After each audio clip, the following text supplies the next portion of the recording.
In 1933, around the same time a young girl named Basia was born, Adolf Hitler became the Chancellor of Germany.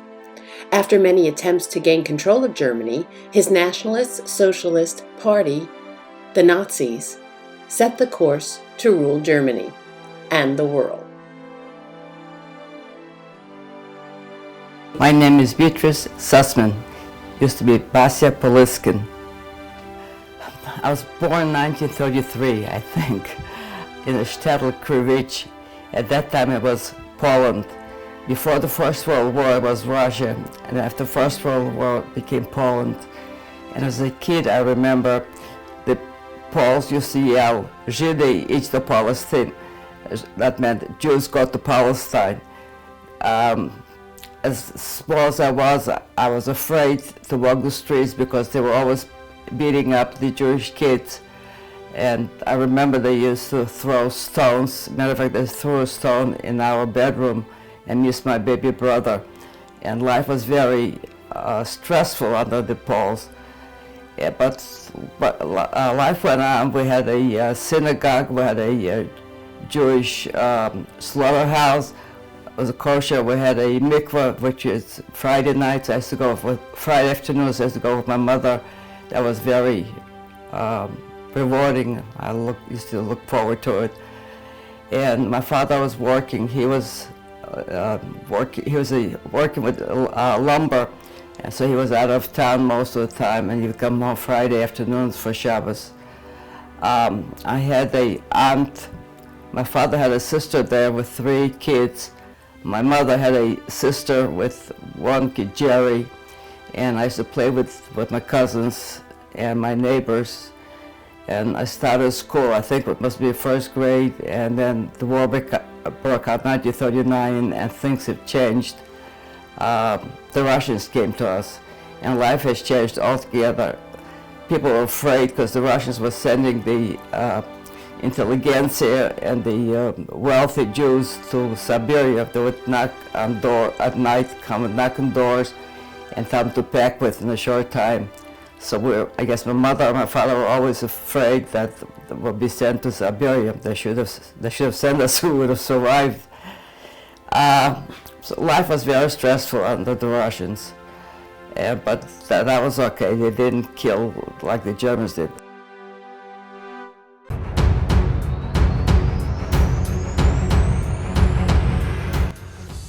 Poland was part of a Soviet military operation that started without formal declaration of war on September 17, 1939.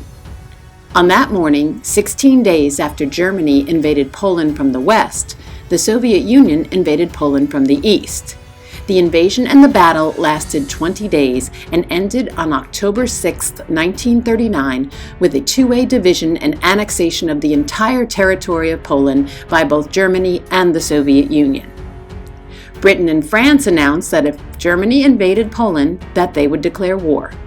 This began World War II.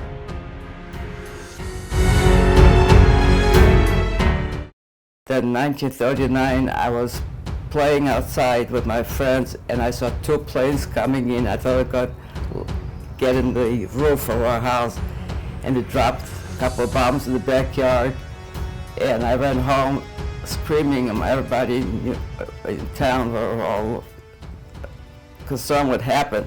And next day the Russians retreated, they all left, and next day the Germans came in with bikes, those motorbikes where they had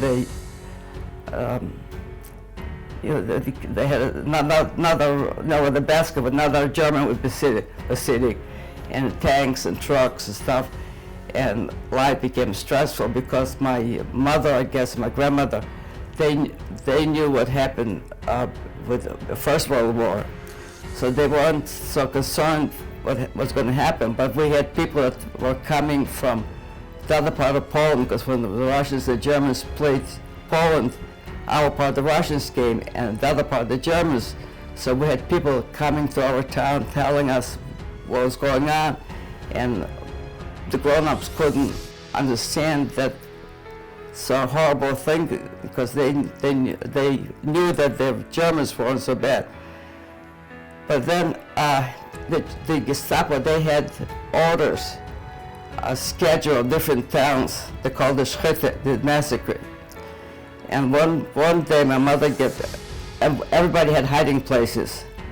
And one morning my mother got up in the morning and she saw the Gestapo in the backyard, and she came running and she said, this is the day of the Schitte, the massacre. So my mother, my father was already hiding in the basement. So my mother, my father, myself, my baby brother, now the basement was smaller than that table. And we were just standing up, and my baby brother was crying because it was just before Passover, it was cold and dark. So she said, because of him, we'll all get killed. So she went out, she covered the top, and she went to the next door neighbor, and the Gestapo spotted her, and he shot her. And the baby brother was wounded, and then the Gestapo came in with his boots. He finished him off. So my father, we saw, because I say, opening it in the cellar. So my father took my face and stuck it in his, he says, don't cry, we must survive.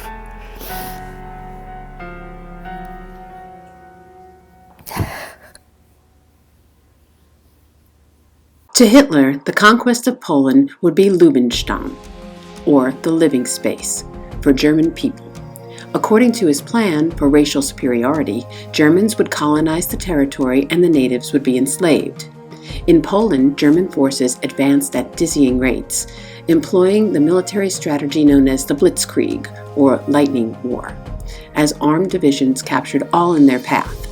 Despite their declaration of war against Germany, Britain and France did little to militarily aid Poland. Polish Jews were being killed in staggering numbers, and those who were left needed to escape. Then we heard the screaming and shooting and all this stuff, and then when the Gestapo finished, when they couldn't find any more Jews, they pulled out. So next day, the neighbors came because they knew if we had hiding places, if we had basements, cellars. So they found us in the, in the cellar, and they put in 5 rifles. They were going to shoot us. They asked my father for his valuable things, and my father had Russian rubles, pieces sewed into his pants, so he gave them the rubles, and he showed us where we had stuff hidden, buried in the barn. Valuable things for silver, whatever. I don't know what it was, and they let us go. My aunt Hash and Uncle Borg and my grandmother, they were hiding in their house. They had a hiding place, another wall, and you had to crawl in go in the attic and walk into there. So they survived that day of massacre. My father, he was with the farm. He knew the farmers because he was in the lumber business. So he got in touch with one of the farmers to hide us. So the farmer agreed, and in daytime we stayed in the swamp, and at night we would come sleep in the barn with the hay or the cows. And I was a little spoiled kid. I couldn't eat the stuff. The lady cooked flour with water, but that was the food, and I couldn't eat, and I was all bitten up with mosquitoes, and I was miserable. I cried a lot. So my other aunt, Hannah Zimmerman, in a different town, Kronitz, that town was not touched yet, so they put me in a wagon with hay in the top, and they smuggled me into Kronitz, and I was with them for a short time, and one morning my aunt got up, and she spotted the same thing, the Gestapo in the backyard, so she knew that was the day of the massacre. So they had another hiding place. They had an empty room and was camouflaged with wood. So the door, they couldn't see the door, but in the back there was a crawl space. So we crawled in and they had provisions there. And the same thing was the shooting and crying. And so my girlfriend, she had braids that they pulled her, and we had to be quiet. We couldn't cry. And at night when they stopped shooting, they pulled out. Somehow, I don't know how, I took my aunt Zimmerman and her husband and my cousin Jerry to the farm where my father was hiding. It was, I didn't have a GPS. And so we were there for a short time. During harvest time, we couldn't go back and forth because the farmers were going to the fields. So we had to stay quiet in the attic and just lay flat, not to make any noise because the neighbors would come in to visit the farmers. So the men, they couldn't urinate. So that what they did, they took a bark from a bark tree and they made a funnel and they could urinate. I couldn't do it, I was wet all the time. So years ago I ran into somebody in New York that we were together. So the only way he could remember me, Bashi, she was always wet. I was so devastated. I mean, that's the only way he remembered it, that I was.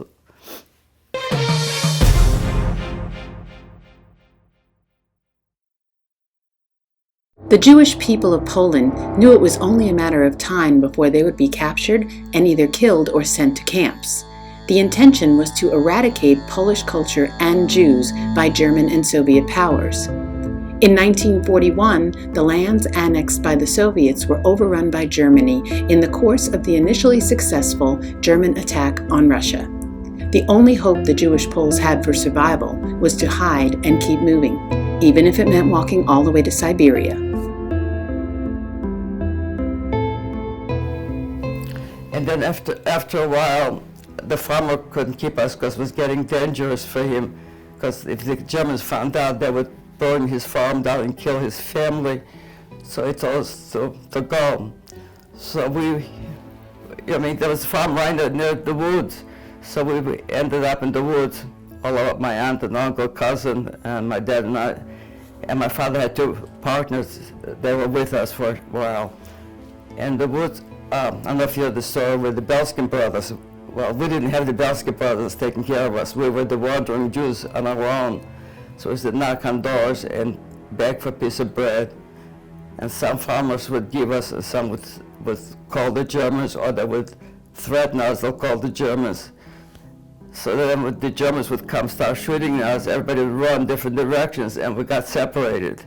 That's how we got separated, my father's partners and my aunt and uncle. We didn't know if they were alive or dead. They didn't know if we were alive and dead until after the war, because we all went different directions.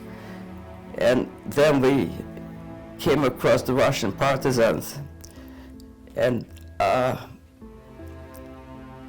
those were the soldiers from the Russian army what happened, the Russian army, the soldiers surrendered to the Germans, but the Germans didn't treat them right. So they decided they're better off fighting the Germans and dying fighting than dying just like that. So they became partisans. They had ammunition, guns, rifles, and they helped us get food, because if you go with a rifle or a gun to a house, you get something to eat. So that's how they helped us for a short time. And we're just wondering, then somehow news came around that we should go to Russia, cross the Russian-German front, and that was 1942-43. So the partisans, they were going, and they didn't want to take us because I was a kid and I was afraid. So they told my father that he should leave me behind with some farmers, and he said, no, she has to survive. I'm not.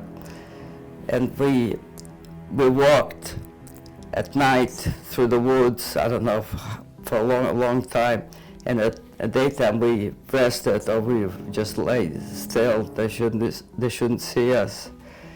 We had no toiletries, no toilet facilities, no showers. We had lice go like this, and those lice take our clothes and shake. Now when I hear popcorn, it's like the lice popping all the time. We had the same set of clothes, nothing with us. We had to cross rivers and lakes, and my father carried me on his shoulders because I was too short. And sometimes the Germans would be shooting at us, so a lot of people get killed. I mean, we were always losing people, getting new people. It was like constant change in the group. And finally, we worked for God knows how long, because we started, I think, after Passover, and we crossed the front was in 43, so that was a long time of walking at night. And then we crossed the Russian front, and the only place we could go was Siberia, because in 1943 the Germans were all the way up to Stalingrad. So we wanted, my father, I had no idea what I wanted. So I told him to go to Siberia. It's safer there. So we were jumping. We had no money for tickets, so we're jumping on the freight cars, and we go to this from station to station. We would jump off, go steal some food somehow, and it was a miserable journey. And finally, we jumped trains. You don't jump this way. You jump the way the train goes, because if you jump the other way, you get your legs cut off. That's the education we had. Now, whenever I see a freight car, I see myself being.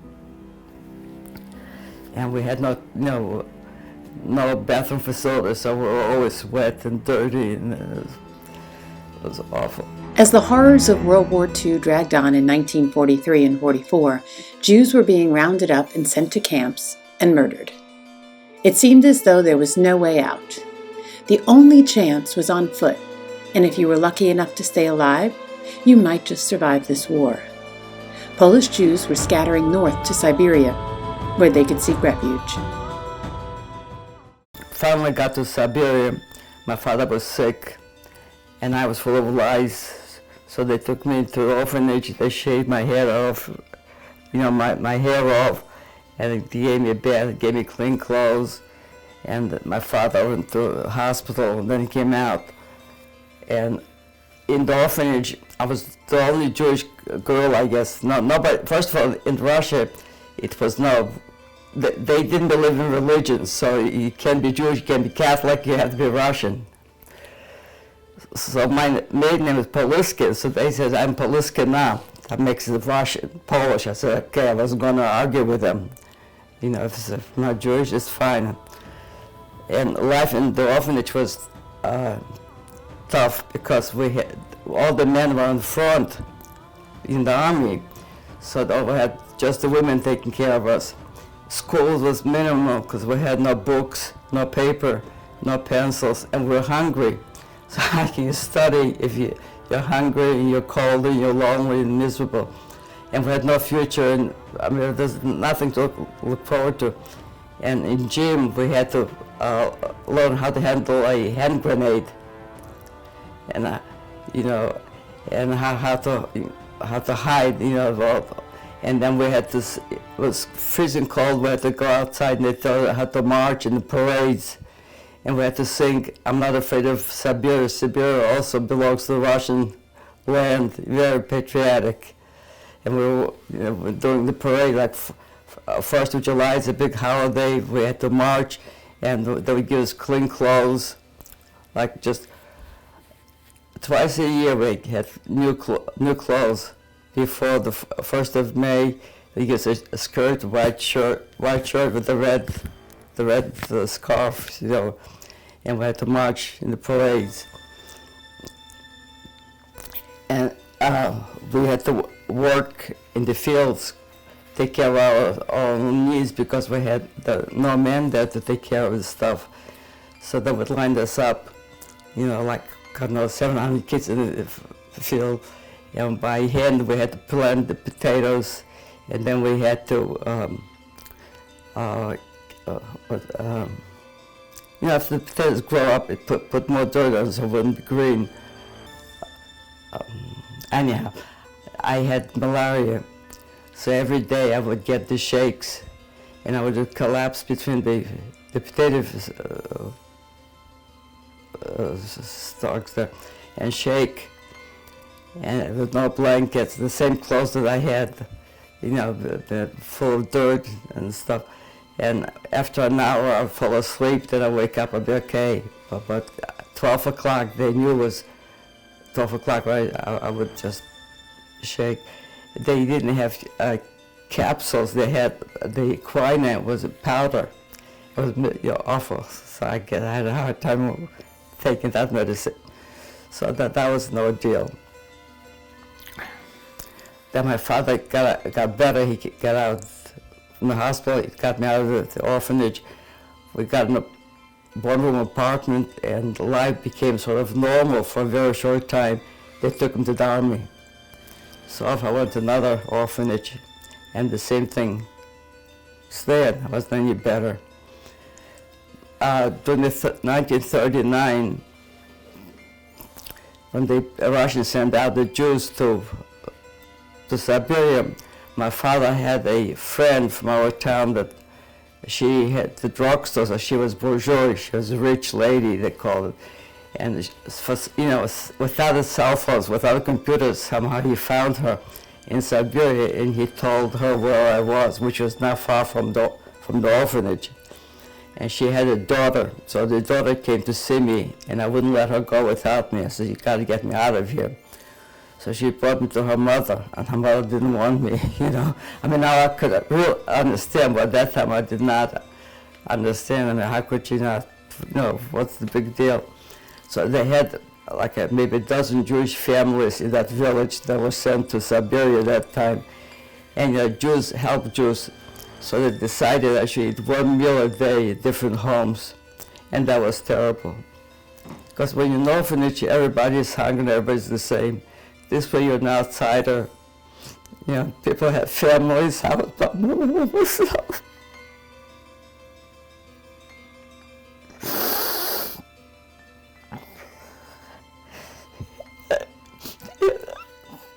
And I'm saying with my mother, because she took my brother, she left me to survive. I mean, once you die, you die. This was just like...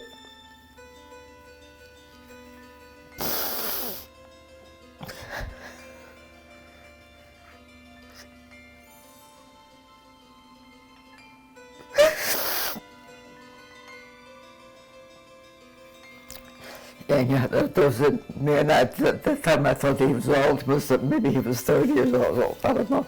He used to wait for me on the way to school and give me a handful of sunflower seeds. That was my breakfast and my lunch.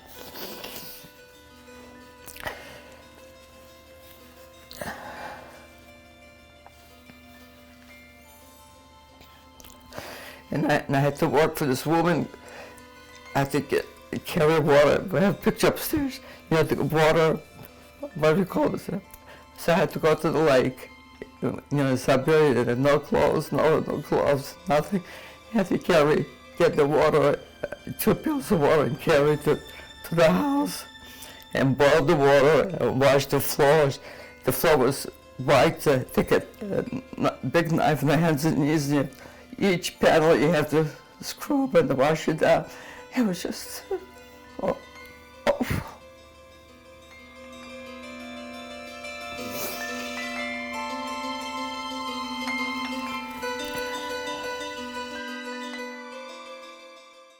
Nearly 6 years to the day after it began, World War II came to an end. The war officially ended on September 2, 1945. The 1940s Battle of Berlin turned the tide that halted the German advances in Western Europe. 1941, Japanese attack on Pearl Harbor brought the United States into the war. By 1942, fighting two fronts proved to be too much of a challenge for the Nazis as they lost momentum. The Battle of Stalingrad proved to be a turning point for the Allies.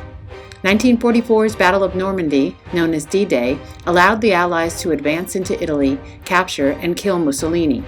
Only a few months later, during the Battle of Berlin, Hitler committed suicide to avoid capture.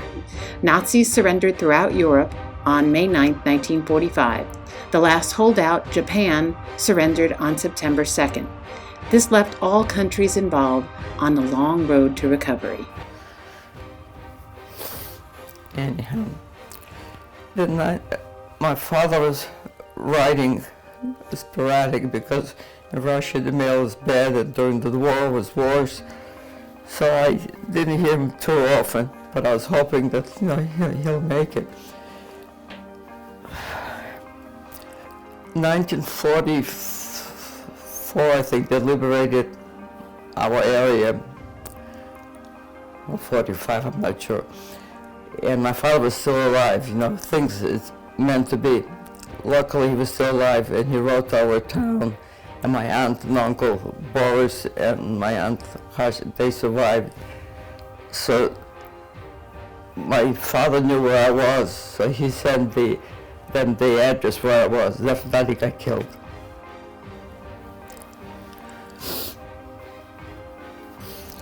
So my aunt and uncle, they had a friend, Charlie Gelman, who was working for the KBG, he was a Jewish guy, and they spoke to him, and he made false papers that I was some kind of relative to him, and he had a Russian Jewish girlfriend who was taking 2 weeks vacation, and he convinced her, so she came all the way to Siberia, and she found me, and she told me she's from my town, and she came to take me home, so I didn't say goodbye to anybody. I just walked out. I had nothing to pack. I just walked out, and we're on the train coming. We stopped in Moscow, and there was still the war going on, so people were still standing in line for food and stuff. Now I was in Moscow a few years ago. I couldn't get over. It looks like Palm Beach. They have all the same stores. When I was there, it was cold, there was no food. So then I came to my shtetl, my town. We had a house, our house was taken, somebody else was living in it. And my uncle, he was very inventive. He always did things that people need.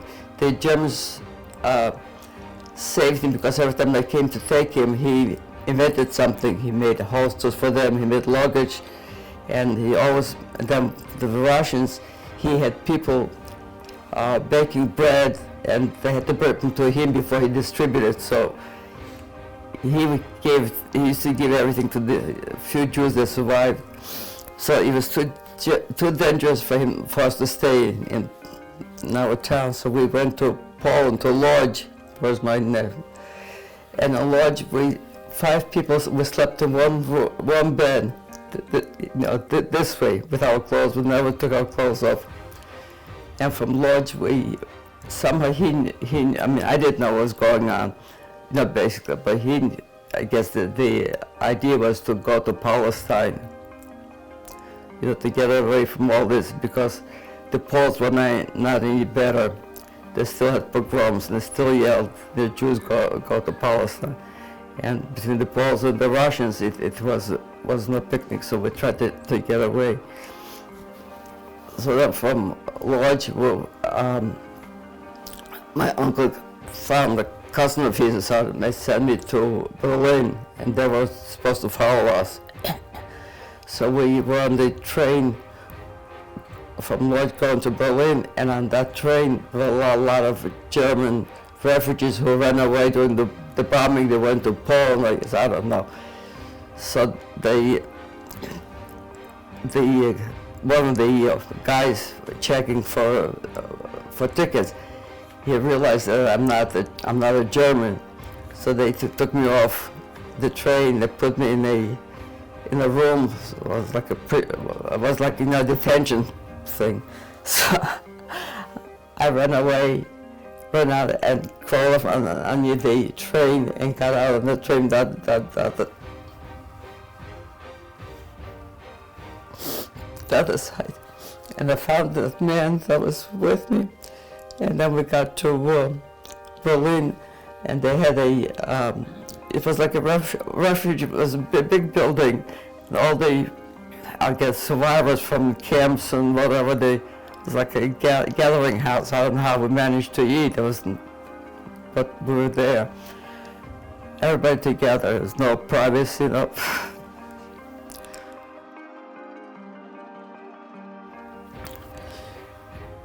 And there they said, when I was on the Russian zone, they said, on the American zone, they're giving out clothes. So as young as I was, I wanted clothes. So somebody wrote down the address of the place in the American zone in Berlin.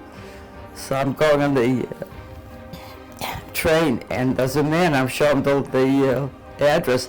So he grabs me, says, "Still Russian." Ruski. And that was, so I kicked him, I ran away. And after that I forgot Russian.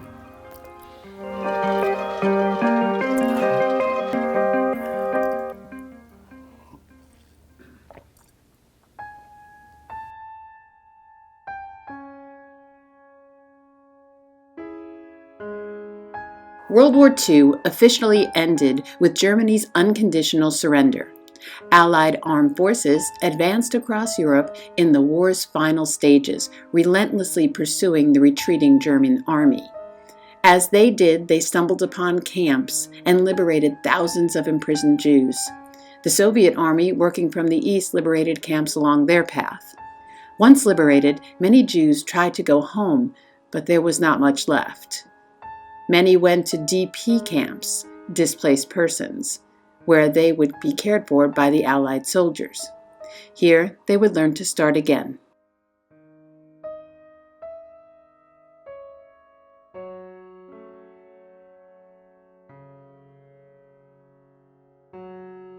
Then my aunt and uncle came. They found me,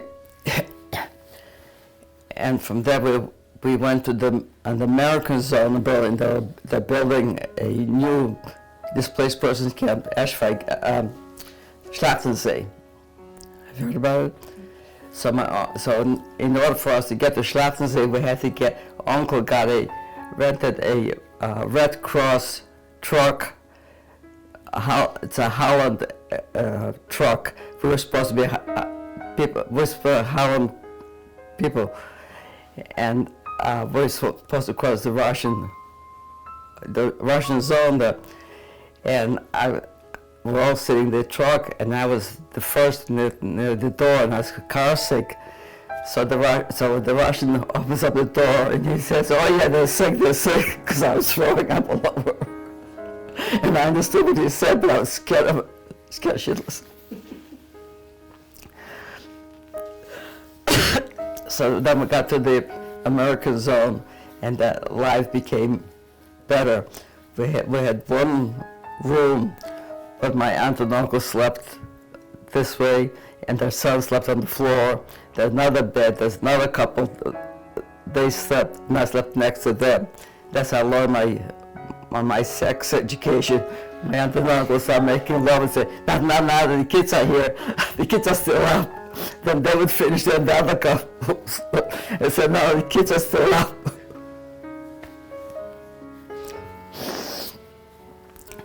But the American zone gave us food, and life was more, was easier.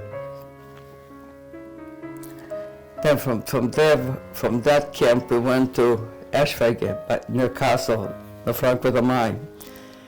And there I started Hebrew school.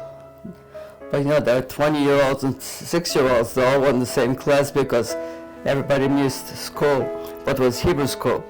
So because we wanted to go to Palestine.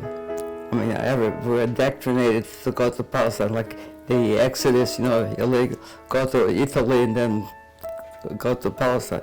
So we were learning Hebrew songs and Hebrew dances, and Ben Gurion came to speak to us and tell us about Palestine. And I joined the Shomer HaTzair, that was one of the Labor Party's kids. So we had white blouses and blue scarves. Instead of Russian scarves, we had the blue scarves. And we really had a good time singing and dancing. And I was already supposed to go to, I was in the truck, go to Italy.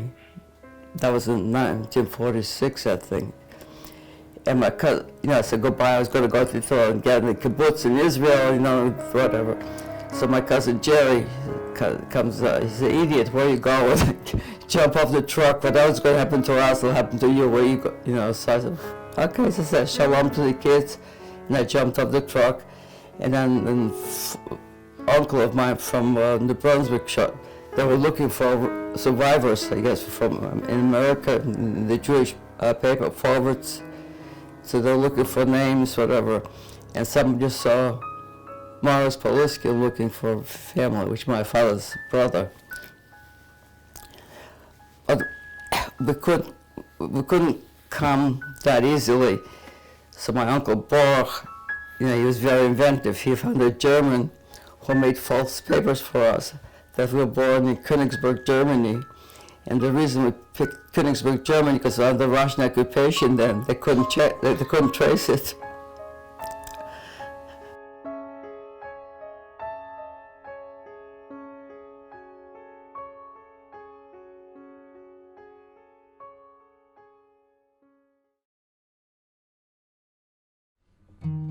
With the war now over, it was time to heal.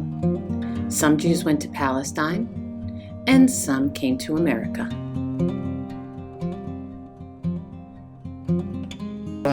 After God knows how long, we finally got it on a ship, and shortly after a couple of days, we hit an iceberg, so our ship wouldn't go anyplace. It was outside of England. They wouldn't let us dock in England because we were refugees. So can you imagine in March, staying in the middle of the ocean for a whole week, everybody was deadly sick. The ship was going this way. They had ropes that you had to hold down because you could go overboard. 3 weeks took us to cross. They brought another ship along and they hoisted us one at a time. And finally we came to the United States on April 1st, 1947. I had two uncles in the United States and an aunt, she was a half-sister. So Morris and Harry came to see me. Harry said hello and never saw me again. Morris took me to his wife in New Brunswick, New Jersey. She wasn't happy to see me because she was, first of all, she was an old lady. They were never Americanized, They had two kids who were not successful. They were struggling. And also she had a big family in Europe, nobody survived, so she was a little resentful, so it wasn't that pleasant. But I went to school and I didn't know any English, or I missed school altogether. So they put me into junior high. And when I graduated junior high, I got the highest achievement, not scholastic, but the highest achievement award. So they had the big letters. Concentration camp, they didn't know the difference. Concentration camp survivor, got the highest achievement award. Then I had two jobs when I was in school. I had all my credits in the mornings, so I could graduate. I didn't have any extra classes for fun, as they call the basic stuff. And I worked in one store from 12 to 6, and then from 6 to 9 another store. And I'll go, my aunt would save all her work for me. She was also a little sick. I never smoked. So she used to complain. I worked in this drugstore, and the lady had no children, one of the ladies that worked with me. And her husband traveled a lot, so she used to take me to her house overnight. And when I loved it, she was American, modern, but they changed jobs all the time, so she had a lot of curtains. Years ago they had the ruffled curtains, you had to starch it and press it. So she gave me a bunch of curtains, so I put in my room and I fixed it up. And my aunt used to take the uncle's ashes and throw them on the. And then she was yelling at me that I did this. I mean, would I do this? So she was miserable. I had a date. I bought a dress for $30 that I put on layaway. It took me 6 months to pay for the dress, and I wanted to put the dress on. My date was coming, and she ruined my jacket. I was crying. What happened? She was short and fat, and she wore a dress with a jacket. So she asked me, how do I like the jacket? I said, no, Tante, the dress is nice, but the jacket. So she was angry. So she just ruined my jacket, gave me, measured the only one dress I had.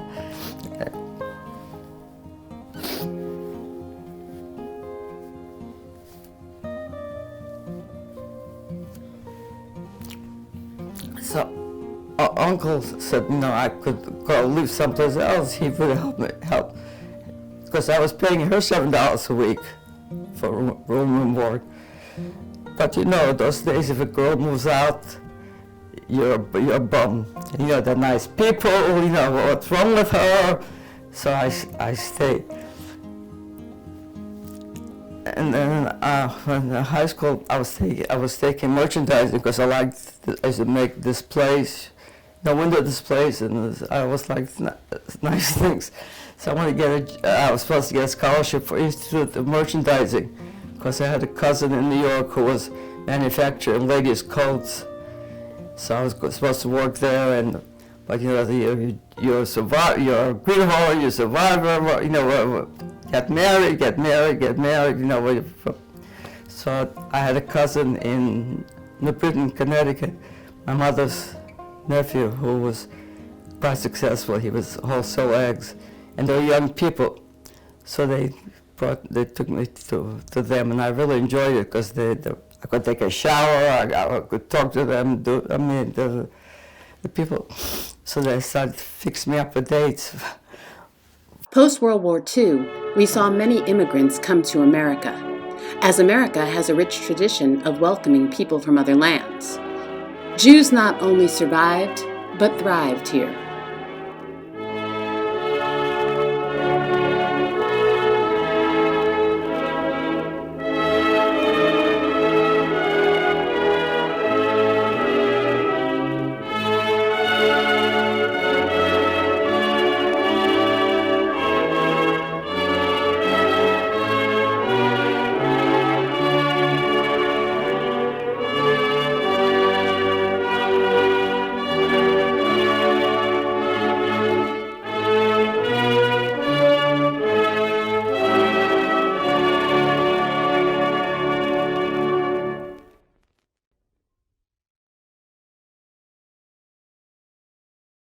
Finally, they brought my husband. He was in the Navy. He was coming home. He was getting out, and my cousin was in the office there selling them eggs. So my cousin said, "Have I a girl for you?" And he fixed me up a blind date, and that's how we got married.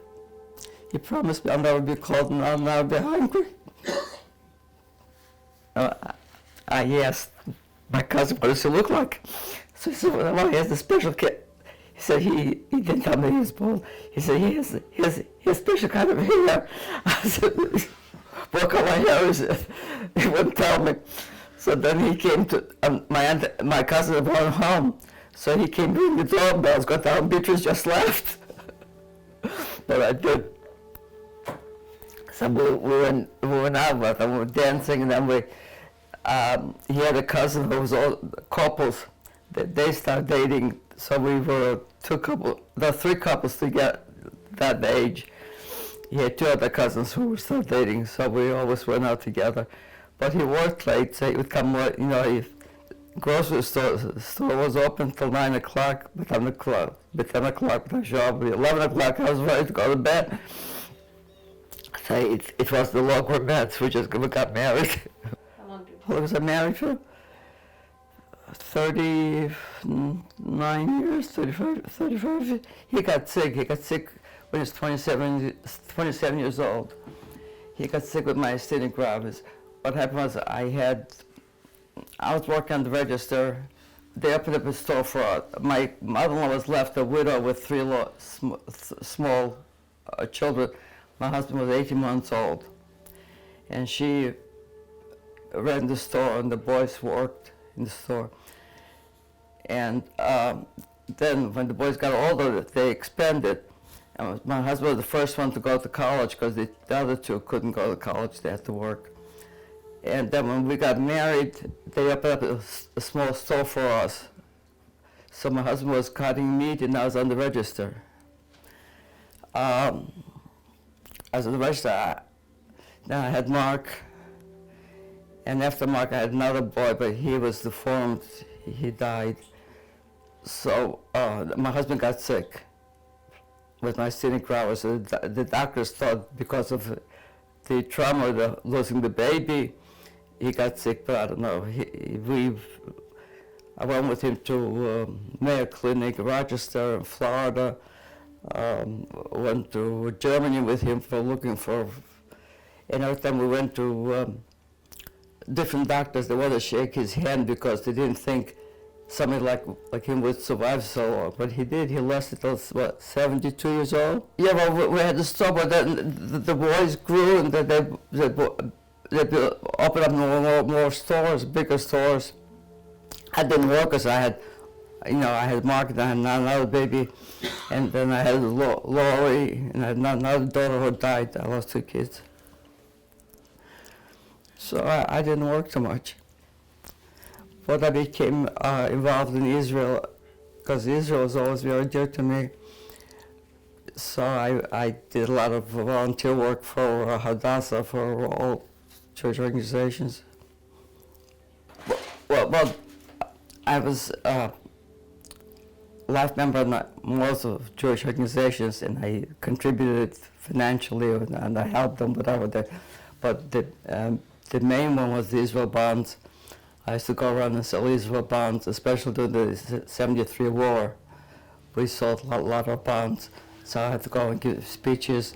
And there was a Jewish organization with a bunch of old ladies that only spoke Yiddish, so I spoke to them in Yiddish, and they loved it, And they would buy $100. Those days they had $100 bonds, so they would save up the money to buy a bond. Now you can't buy a $100 bond anymore. Now it's I think $500, $1,000. But and we used to have meetings. I make lunches and dinners, and did a lot of cooking in my house, a lot of entertaining for the people from different organizations. Because we're in the grocery business, so that was easier to get food. And then 1981 I was honored by the State of Israel for the Israel bonds. Well, like my friend gets excited. I says, nobody got hurt, nobody's dying, It's not worth getting nervous about it. Life is too short and too precious. Once you die, you're finished. So you gotta live and enjoy, make the best of it. Because it's only one-way ticket. I belong to the child survivors of South Florida. Just enjoy life and be proud who you are and stand tall because of Israel. Because I think Israel has accomplished a lot with all the enemies and all the wars, and they have accomplished a lot more than any other country in the world. So because the Jews, we speak in schools that, stories, and I tell them that Hitler murdered 1.5 million children, and Hitler said whoever survives, they're not going to be normal. I tell them Hitler did not succeed. I tell my grandkids, my Ian, Josh, all my granddaughter, how successful they are. And can you imagine if the 1.5 million Jewish children survived, maybe a better world we would have? So the kids are very receptive, and the kids, you see the nice thank you letters we get from them. I really appreciate. We distributed 12,000 books to the kids. That's beautiful. And we teach them tolerance, bullying, no name calling. That's very important. No matter what color you are or what religion you are, we're all equals.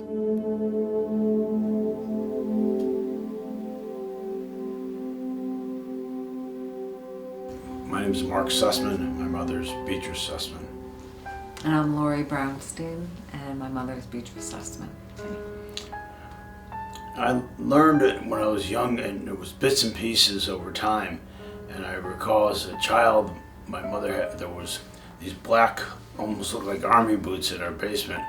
And I asked, whose are these? And my mother said they were mine when I was a child in Europe. And I heard bits and pieces that, and this is when I was, I don't know, 5, 6 years old or whatever. And my mother really never told us the whole story. That, she told us little parcels. And then the time I learned of the whole story is at the night before my sister's wedding. We were at the Shabbos at the dinner table, and my mother had a relative from Canada who was a survivor, and he told his entire story. And my mother all of a sudden felt, it was really incredible, but she told the whole story, as you may have just heard, and I never really heard it all until 30 years ago, approximately. And was that the same for you, Lily?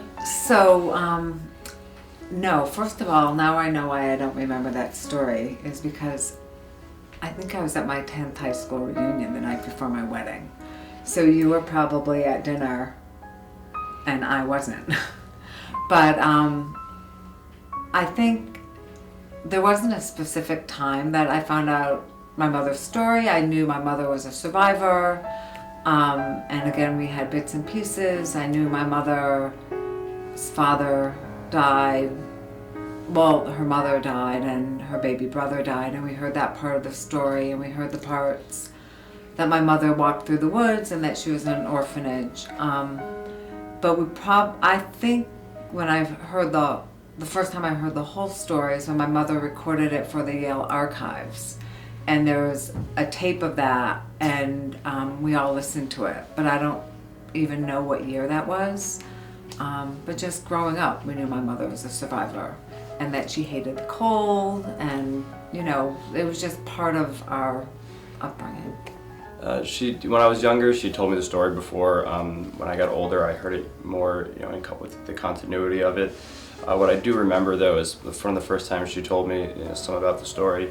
She was like, you're so lucky. When I was a kid, I had to carry pails of water from a frozen lake in Siberia, and I was maybe 6, 7 years old. To me, I couldn't rationalize it, even realize what that meant, or that how her baby brother was killed and her mother by the Germans. But to me, I had no way of understanding what that really meant and how deep it was.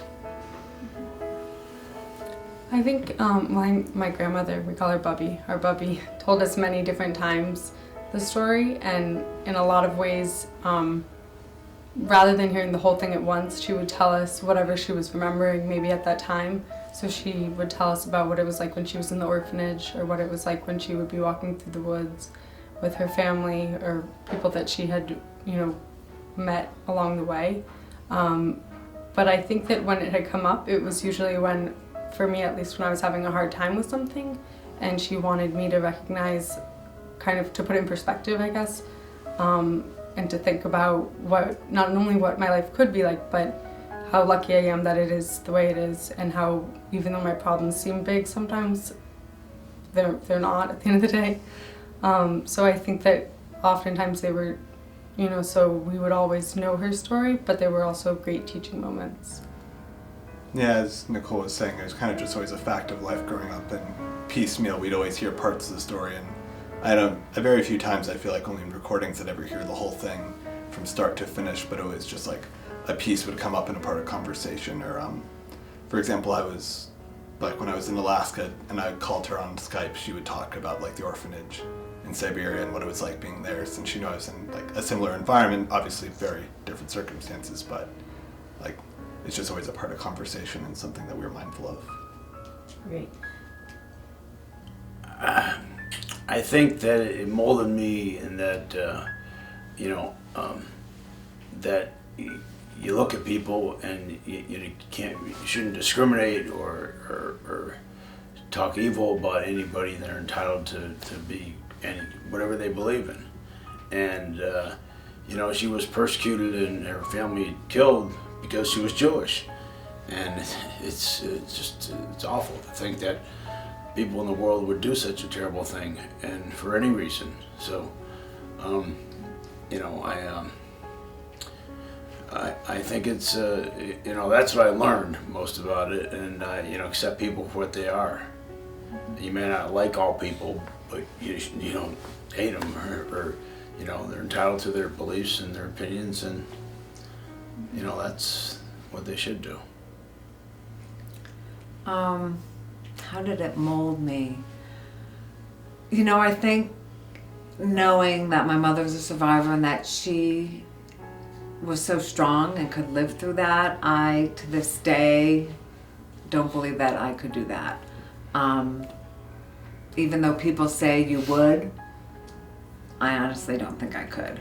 But I try, even though I'm not always successful at it, I try not to get too upset about some things, because I realize, really? Like, you're gonna get upset about that? Like, here you are, and you have this beautiful family, and you have everything you could possibly want.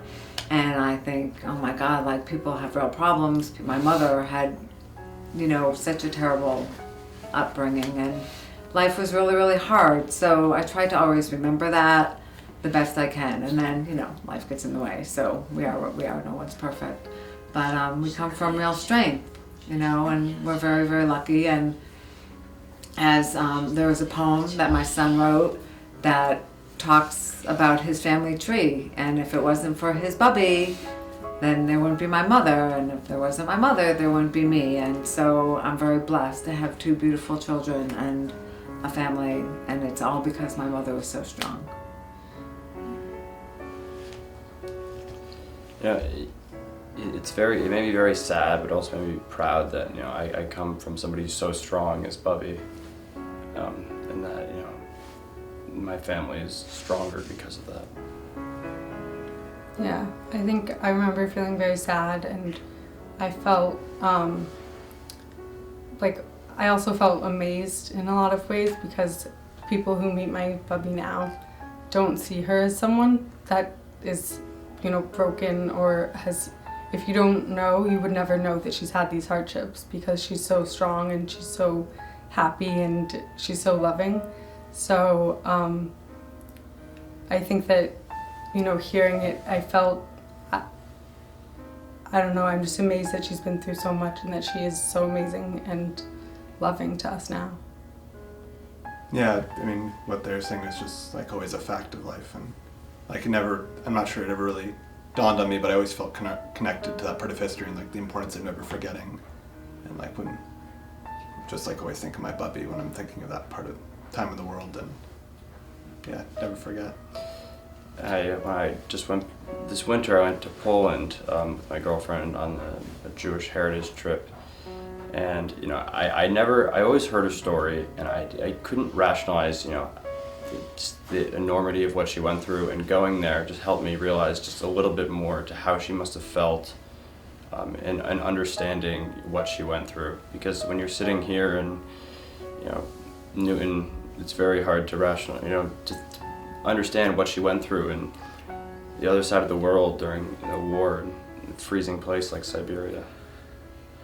I think it's we're now 2nd generation survivors, and I think it's our obligation to continue to tell the story, and it should never forget and never happen again. And it's our obligation to continue that and tell people about it, and make sure that no atrocities like that ever happen.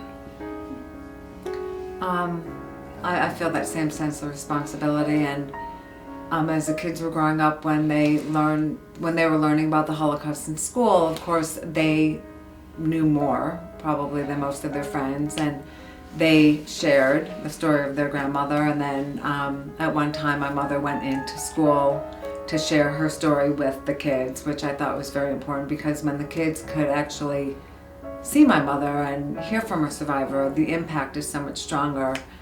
And recently I went on a trip to Budapest and Prague and Berlin, and we met survivors that were still there. And I was with 43 other women, and I was emailing, who has mom's story? I had my mother's story, but I didn't know if I could find it. So I got the story, and I shared part of her story with all the women, and I share the poem, and it just, when I tell the story, because my mother's a survivor, I think people connect to it in a much stronger way, because, especially for my friends that know my mother, it just becomes so much more alive, and it's not just something that they're reading from a textbook. And I think it just becomes a much deeper story to be able to tell, and we can do that. And I think people hear it and are always so surprised that she actually survived what they're reading about and hearing about. It's really connected me to Judaism, and being proud to be Jewish, and having that as my identity, because she had to hide it her whole childhood, but now I'm able to be proud to be Jewish. I wear a chai on my neck, so does Ian and Bubby, and it's made me proud. Yeah, I think I would agree that it's definitely connected me to Judaism, and how I think of religion and what it means to me. And it also, I think, like, a lot of it is connecting to family. I think the importance of family, and when she talks about how she lost her family and what that was like and how hard it was to see other families, and now she has us as family, and we love that we all wouldn't be here without her. So we have this big beautiful family because she was so strong and so brave. So I think that in a lot of ways, for me, it comes back to being proud of our religion and of our family. Yeah, kind of expanding on what Nicole was saying, like, her whole story is the reason why we're here. Without any of that story, like, she wouldn't have ended up in New Jersey and then coming to Connecticut. She might have ended up in Israel, and it would have been a very different life for all of us. So her story, like, all the details really lead to our lives. And I think it's easy to be removed from it. It's something that happened. You look at, like, maybe American history, the Civil War. Oh, it happened such a long time ago. To me, the Holocaust had happened a long time ago, but it's still close to us. We still have survivors, and I think it's very important, to learn from them, people who are actually there, to hear their stories and what they went through, so we can record it in history so it doesn't happen again. Yeah, I agree with Josh. I think that it is easy for people to kind of remove themselves from it, but I found, whether it was in school when we were learning about the Holocaust or just in other conversations, when I share my Bubby's story with other people, it seems to make them think about it more deeply, and it's harder to remove yourself from it when you know people that are connected to it in that way. So, and I think that's part of why she likes to tell her story and wants to tell her story, because she wants people to understand really what happened, and what's come because of it and what's not here because of it. Yeah, and like with a lot of the horrible massacres that had happened, like, as when you're reading them in a history book, they can become a footnote as they get further and further away, but being one of the last generations where we can talk to survivors, I think it's a big deal to be able to speak with people like our Bubby and who were there, and that grounds it and makes it more real and really makes you understand in a way that it's harder to understand from reading a book from a far gone past. Yeah, I think the main thing to learn is to never forget, and to try to, never forget. That's the main thing, I think. And to appreciate the small things in life. It's easy to get all upset about, when you spill something on your shirt, or just the small daily activities, but, after you hear a story, you realize that, life isn't so bad, and that you can really get over it. Right. And I think that's part of the perspective piece, and there are, when we talk about life isn't so bad, for us life really isn't so bad, but for some people it is really bad. And I think that this story, whether it's our Bubby story or other survivors' story, it can, hopefully it reminds them that if they're able to persevere and understand that, you know, or at least know that some people have come out on the other side of it and been able to look back on it, and while it's still sad and it's still incredibly hard to think about, like, it can get better. So I think maybe part of it is like a hopefulness of it for those who have, you know, problems that are, even when you put them in perspective, it's not that far off.